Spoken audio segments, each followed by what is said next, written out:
Welcome back to Online Darts, everyone, and finally we get him in an interview environment. Josh, thanks for joining us, mate. It's been a while. I think the UK Open a couple of years ago was the last time we spoke. Yeah. Lots gone on since then. First of all, how are you? Yeah, great, thank you. I'm in a really good place with my darts and life and stuff, so I'm looking forward to just kicking on really this year and see what happens this year. A bit different.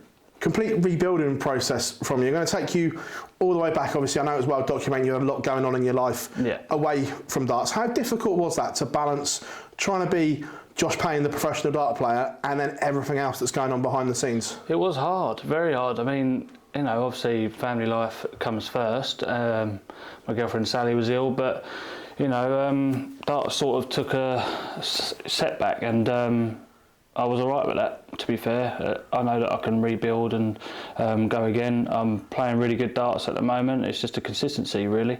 I'm probably playing better darts now than I was probably a year or two ago, so I'm really happy where I am. Was that the most difficult time of your career, trying to put everything to the back of your mind and still try and perform? Yeah, of course. Yeah, I mean, going away when we was allowed to go, like with COVID times and stuff, but when we was going away, I didn't want to go away. I mean, I had to play the World Championships straight after it all come out, and I didn't even throw a dart. And I turned up, I played one game and won that, but I didn't do anything, and I didn't want to be there. So, not the right place, really. Again, from there, when you're on that slide, obviously everyone lets you know how much money you're defending on every tournament. We know from previous experience, everyone loves to give you that little nudge. Yeah. You're defending this here and that here. What's that like, knowing you're going into tournaments and the pressure of defending money? To be honest, I've never been one to really think about it. But when you're not playing tournaments all the time and they're still taking your rankings off, and you're not getting a chance to defend the money that you've actually been earning for the last 2 years ago. So it's a bit hard, isn't it? And then when they put the weeks on, I didn't do well with the weeks sitting in a hotel isolation.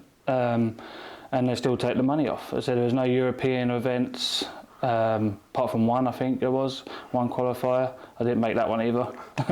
But yeah, it wasn't easy. Was it more of a relief when you actually lost your tour card? Because you then starting with a clean slate and you're not having to worry about anything?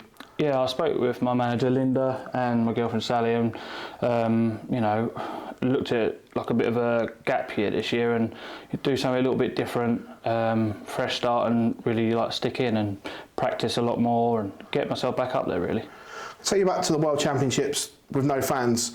I know you didn't play in it, but you were one of the stories behind it anyway. You were the reserve, and then obviously you couldn't play as well. What was that 24, 40 hours like, thinking I'm in, to the heartbreak of no, I'm not? To be fair, I had COVID literally just the week before. I was still so ill, and so they drove me up to Ali Pali, got to the hotel, and I could hardly even walk still. So, and then we got in a room, and she tested positive, and I couldn't play. But I got through the back door anyway, and then I was straight back out. That must be a really funny scenario, and something that maybe will never happen again. The fact that you're in and you're out in the blink of an eye. Yeah, I mean, we went away for a night stay, really. Yeah. And then got up in the morning, had to leave. So. During this time, changed manufacturers as well, and it's a completely new dart. Has that helped this new lease of life and confidence as well? You're now playing with a new bit of equipment that I remember you said last week that it's the best dart you've ever thrown. Feels the best it ever has in your hand. Oh, massively. I mean, I've changed the whole setup, the style of my barrel, the shape, everything, and my grouping's a lot better. My scoring's definitely up there. They're still quite new, but Red Dragon have been amazing, really helped me out, been there, supportive, so, we can only kick on, can't we?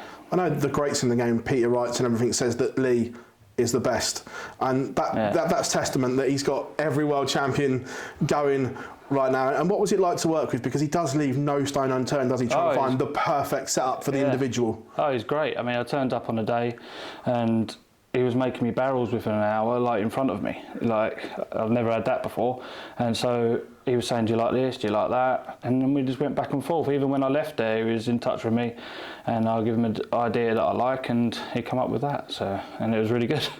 This year, playing in the Online Darts Live League as well, and we've seen some astronomical average from you and the very best. Is this such a good breeding ground for confidence? Because I know a lot of people have said it, that competitive match practice is like nothing else. Yeah, definitely. I mean, this has been a godsend, really. If I didn't, well, I didn't really like the Challenge Tour when I went last week. That's a bit different for me as well. I've never played that. But this, you can't really get better match practice. It's great. From now till Q School, what is the plan for Josh Payne? Keep at this. Keep at sticking in there with the online darts, online league darts, and you know, keep active. Just keep active. Keep practicing and working hard. Get back to where I want to be. Looking ahead as well, obviously you said it's a complete rebuild. Yeah. You've already tasted glory in the PDC once. You've won a ranking title. Yeah. Do you feel that you can go to the next level? Yeah, definitely. I know I've got the game, and like I said to you, all it has been with me is consistency. My scoring, I can score with the best in the world. I know I can. I've done it. But yeah, it's just a lot of other little things have always been in the background, but I'm in a really good place now, and I'm really looking forward to kicking on. Do you take someone like Nathan Aspinall as inspiration? Because he's been in exactly the same shoes as you, was there, tour card holder, playing well, lost it, came back, won it again, and we've all seen where he is now. Do you use someone like that as inspiration that it can be done? Yeah, I suppose he's got the parts in there that same sort of shoes. You know, I just look at myself, my own game, and I know what I can play like, and I know what I've got to do to get back there, and that's the most important thing. I mean, if I was looking around, searching, thinking, I don't know what to do now, I don't know what to do, but I know that it's going to be hard, and I know I've got to work hard, but I'm ready for that. If I say to you, 5 years down the line, where do you think you'll be, and what do you think you'd have achieved? What would you be happy with? I'd like to be sitting in the top 16. You know, I'm not going to be unrealistic. It's very tough these days. Top 16, top 12 would be really good. Josh, absolute pleasure talking to you, and all the very best. Thanks very much. Cheers.